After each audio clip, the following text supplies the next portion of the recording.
Hey Doom fam, welcome to the Insane Nightmare World Report from March 20th. I appreciate all of you being here to witness the collapse of industrial civilization with me and each other.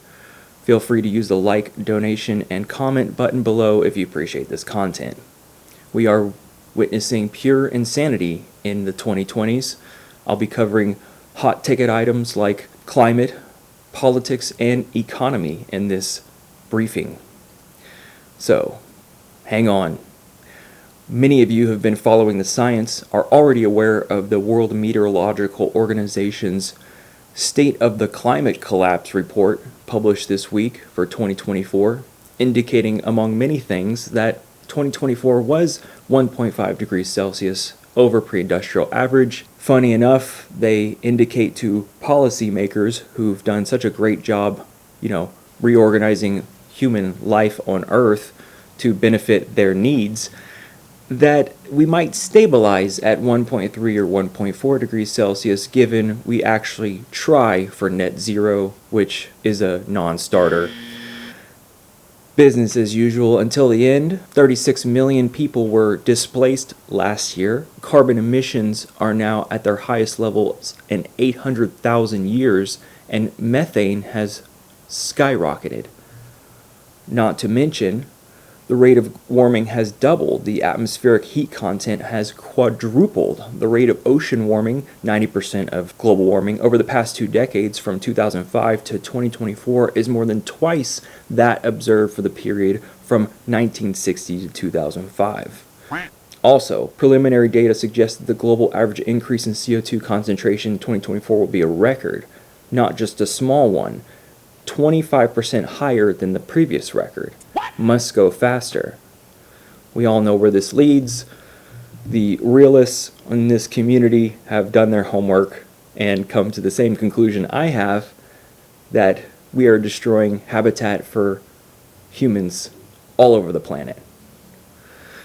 In politics and wider-ranging news, unsurprisingly, that freak of nature Steve Bannon suggests that Trump might win a third term.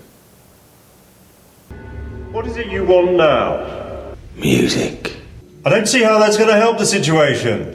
I'll fucking kill him! I swear it! And the next runner-up would be, of all people, J.D. Vance, which has almost zero public support, but when you have a power vacuum that is the Republican Party and wider-ranging government, they want to retain their power by all costs. It's evident. They are using all manners and tactics to suppress the population. Japan, another world news, has geared up with long-range missiles to counter an attack from China or North Korea. Meanwhile, the U.S. suggests that other nations stop building nuclear weapons, even though itself is advancing much faster given our degrading infrastructure and weapons at hand. A ceasefire deal is still being negotiated between Russia and the US and Ukraine, notably, obviously, but this only is a partial thing with just a ceasefire on energy infrastructure, which is, I guess, a step in the right direction, but we've gone so far, so many steps farther back now that there really is no turning this around from the evil ape who wants to manufacture as many weapons of mass destruction and arms sales as possible, including Poland, Germany, and other European nations looking to bolster their military forces. I have to say all this because it is a part of collapse. I'm a full spectrum doomer. That being, I see the wide-ranging implications and techniques that humans are using to destroy themselves by means of war, disease, climate change, and so on. This is how civilizations have collapsed in the past. Deep sigh, we've made it to the end. And on the economic front, if you already don't feel the pain in your pocketbook, you would be comforted to know that cost of living has gone up 20% since 2020, and wages have not kept up.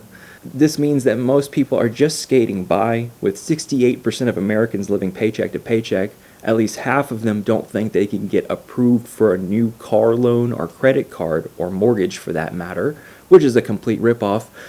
On that note, many people are seeing their mortgage payments go up because of property value going up. That's how it works with the banks, who just print money out of thin air, which Musk has gotten access to in the mainframe of government efficiency. And 30% of people use their tax returns just to pay basic bills and put groceries on the table. These are dire times in America, a dark period. Did I also forget that if Trump ran again, he would be 83? Can we put a cap on that? But age has no limit. Berkshire Hathaway is 94 years old, indicating he wants to sell his mortgage business to Compass Bank, who will somehow revitalize the mortgage finance industry, which is a complete sham and ripoff. We all know by now.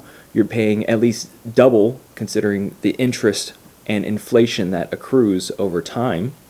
Did you say you made an educated fucking wish? I give my hats off to Bernie Sanders for at least trying to organize and make a difference. Unfortunately, most people would rather starve and have no courage to stand up to totalitarian forces, which, let's be clear, that's what it is. Corporate totalitarianism takeover, indicated by the inauguration. I should repeat that with all 3 billionaires or more richest people on the planet standing behind Trump. It couldn't be more obvious that the veil has been lifted and the common people have been sold out. The lower 20% of the population is struggling so hard you would think that we live in a third world country. Or better yet, you don't really even need me to tell you that. Just go to any major city now and count how many homeless people you see. It is dreadful. So my generation and younger has indicated more than ever that they want to leave the country. However, the places that they want to go aren't that much better, from the United Kingdom, Sweden, Denmark, South Africa. These places have as much inflation or more and their own political problems. Given a massive push for right-wing ideology, among this lunatic fringe on the right we should all balk at is the fact that RFK Jr. thinks that black people, despite having just a different pigmentation in their skin due to genetics, should actually have a lower vaccine schedule. They should take half as much doses for preventative disease care. And I quote, "We should not be giving black people the same vaccine schedule that's given to whites because their immune system is better than ours." Can you please explain what you meant? There's a series of studies, I think most of them by Poland, that show that to particular antigens that blacks have a much stronger reaction. There's differences in reaction. Because of a study out of Poland. Yeah, that was something I woke up today doom scrolling. I advise you not doom scroll. And the clock strikes midnight again, which is my time to go. I have laundry to do, unemployment to file, and generally just my health to take care of. My life decisions and actions and with forces I couldn't control have led me here to this place in the world to which I am so incredibly grateful words cannot express. I know you guys know that. Not trying to brag. So, thank you, Doomers, for being here. There's a few other items I could have covered, but generally speaking, world relations have never been at their worst for decades, and the climate is rapidly and accelerating fashion collapsing in front of our eyes. I'll talk to you guys soon. See ya.